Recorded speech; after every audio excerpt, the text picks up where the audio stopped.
இதில் மொத்தம் 2 ஆங்கிள் நான் பார்க்குறேன். ஒன்று பாதிக்கப்பட்ட அந்த பெண், அவருக்கான நீதி, இன்னொரு பக்கம் மாணவர்களுடைய பாதிப்பு, இது ஒரு தரப்பு. இன்னொன்று ஆளும் கட்சிக்கு எதிராக இப்போது அதிமுக, பாஜக, தாவேகா உள்ளிட்ட கட்சிகள் நடத்துகின்ற போராட்டம். இந்த 2லையுமே வந்து மாணவர்கள் தரப்பிலான போராட்டத்தை முதல்ல வெளியே கொண்டு வந்தது எஸ்எஃப்ஐ தான். எஸ்எஃப்ஐ வெளியே அந்த போராட்டத்தை கொண்டு வந்ததற்கு பிறகுதான் அது வந்து மிகப்பெரிய அளவில் அனைத்து கட்சிகளாலும் கவனிக்கப்படுகிறது. இப்போ உண்மையிலேயே எதிர்க்கட்சிகள் அந்த போராட்டத்தை இன்னும் சரியான திசைக்கு நகர்த்தி இருக்க வேண்டும் என்றால் மாணவர்கள் தாங்களே முன்வந்து நடத்திய அந்த போராட்டத்திற்கு ஆதரவு தெரிவித்து அந்த போராட்டத்தை வலுப்படுத்தி இருக்க வேண்டும். அதை செய்யலை. மாறாக இதில் நம்மளுக்கான ஸ்கோரிங் பாயிண்ட் என்ன இருக்குது அப்படின்னு தேட ஆரம்பிச்சிட்டாங்க. அதிலிருந்து பிரச்சனை டைவெர்ட் ஆக ஆரம்பிச்சிருச்சு. அரசுக்கு அழுத்தம் கொடுப்பது போன்ற தோற்றம் இதில் தெரிந்தாலும் ஆர்கே சார் சொன்ன பாயிண்ட்ஸ் ரொம்ப முக்கியமானது.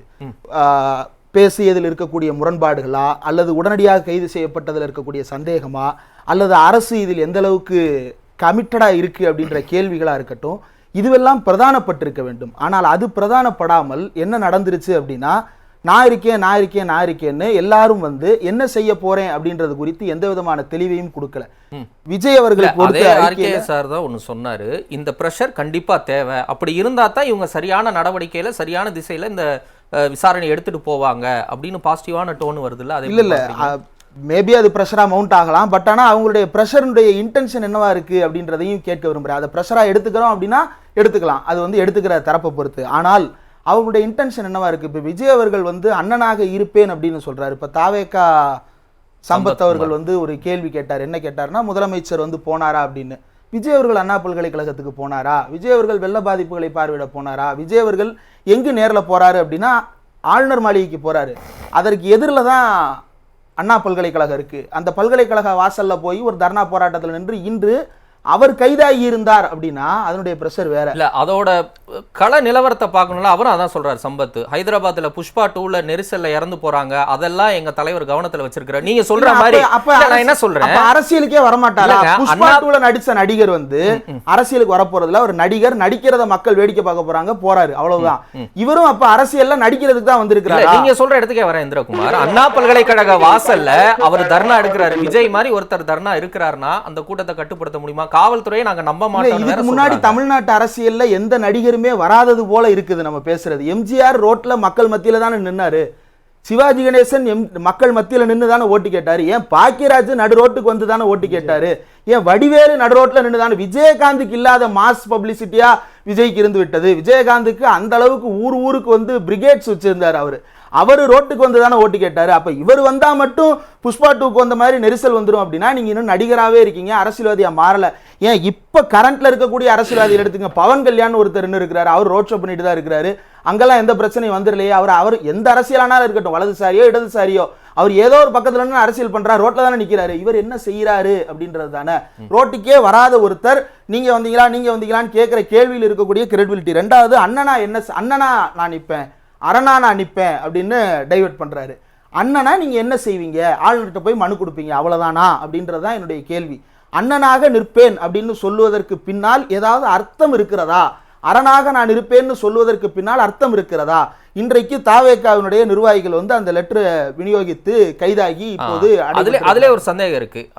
ஒரு பப்ளிக் பிளேஸ்ல ஒரு நோட்டீஸை விநியோகம் பண்றாங்க, அதுக்கு எதுக்கு காவல்துறை அரெஸ்ட் பண்ணணும்? தமிழ்நாடு முழுக்க அரெஸ்ட் பண்ணி உட்கார வைக்கிறாங்கன்னா அப்ப அவர் கேட்கிற கேள்வி நியாயமானது. ரொம்ப யூஸ்வலான ஒரு புரோட்டோகால் கைது நடவடிக்கை அப்படின்றது. தமிழ்நாட்டுல எதிர்க்கட்சிகள் நடத்தக்கூடிய போராட்டத்துக்கு பேரே என்ன பேருனா சிறை நிரப்பும் போராட்டம்னு தான். இல்லங்க, அது எனக்கு புரியுது. ஒண்ணு இல்லங்க, தீநகர் பஸ் ஸ்டாண்ட்ல நின்னு ஒரு நோட்டீஸ் கொடுக்கிறது எப்படி குற்றமா? ஒருத்தர் 2 பேர் போய் ஒண்ணும் இல்ல. நான் இன்றைக்கும் நான் களத்துல பார்க்கிறேன். அதே தீநகர் வட்டாரத்துல எத்தனையோ கம்யூனிஸ்ட் கட்சியை சேர்ந்தவர்கள், இயக்கத்தை சேர்ந்தவர்கள் தினசரி நோட்டீஸ் கொடுத்துட்டு தான் இருக்கிறாங்க. அவங்க எல்லாம் கைது செய்யப்படல. எதிர்க்கட்சியை சேர்ந்தவர்கள் தனிநபரா போய் நோட்டீஸ் கொடுக்கறத யாரும் தடை செய்யல. இவங்க நிர்வாகி ஒருத்தர் போய் ஒவ்வொருத்தருக்கு நோட்டீஸ் கொடுக்கறாருன்னா யாருக்குமே தெரிஞ்சிருக்காது, நோட்டீஸ் போய் சேர்ந்திருக்கும். ஆனா இவங்க ஒரு மாஸ் காட்டணும்ன்றதுக்காக ஒரு 50-60 பேர் சேர்ந்து ஒரு ஊர்வலம் நடத்தும் பொழுது உண்மையிலேயே விஜய் மேல இப்ப ஏன்பா உங்க அண்ணன் நேரில் வரலன்னு யாரோ கோவப்பட்டு அட்டாக் பண்றாங்கன்னு வைங்க, என்ன பண்ணுவாங்க?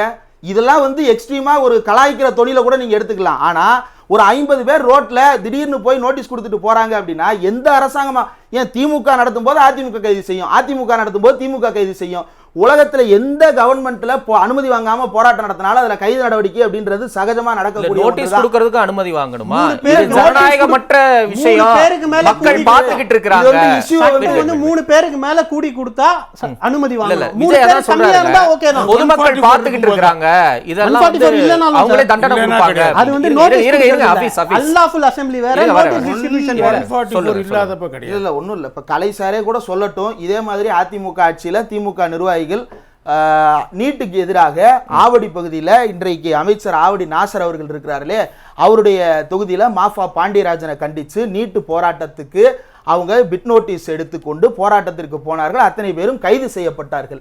ஏன் கைது செய்யப்பட்டார்கள்? அப்போ போராட்டம் நடத்துவது அப்படின்ற பணிக்கு வந்துருது.